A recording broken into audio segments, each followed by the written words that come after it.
வணக்கம். சற்று முன் கிடைக்கப்பெற்ற மிக மிக முக்கியமான செய்தி ஒன்று வெளியாகி உள்ளது. சுமார் 6000 கோடி இந்த தேர்தலில் மக்களிடம் பணத்தை கொடுத்து வாக்குகளை பெற்றுவிடலாம் என்று நினைத்து கொண்டிருந்த ஸ்டாலின் அவர்களை ஒட்டுமொத்தமாக பதுக்கி வைக்கப்பட்ட பணங்களை கண்டுபிடித்த அமலாக்கத்துறை அதிகாரிகள்.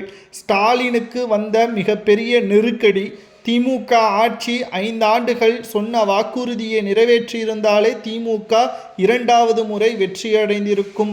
மக்களை ஏமாற்றிய திமுக தற்பொழுது ஆட்சி மாற்றம் ஏற்படும் என்ற அச்சத்தின் காரணமாக வந்தவர்களை எல்லாம் கூட்டணியில் சேர்த்து கொண்டு சீட்டுகளையும் வழங்கி வருகிறது. 234 தொகுதிகளிலும் திமுகவும் திமுகவின் கூட்டணிகளும் தோல்வியை தழுவக்கூடிய வகை ஏற்படும்.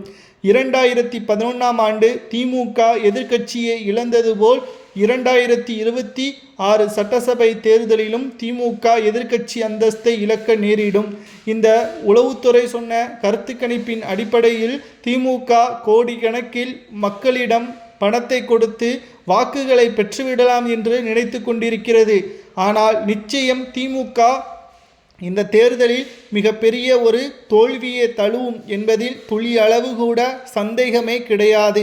இந்த தேர்தலில் திராவிட முன்னேற்ற கழகம் தோல்வியை தழுவுமேயானால் நிச்சயம் அடுத்த 20 ஆண்டுகள் தமிழ்நாட்டில் திமுக என்ற கட்சியே இருந்த அடையாளம் தெரியாமல் மாறிவிடும். ஏனென்றால் ஆட்சி அதிகாரத்திற்கு கவுன்சிலர் பதவி கூட வர முடியாத நிலைமை ஏற்படுத்தக்கூடிய வகையை அமைத்துவிட்டது அதிமுக.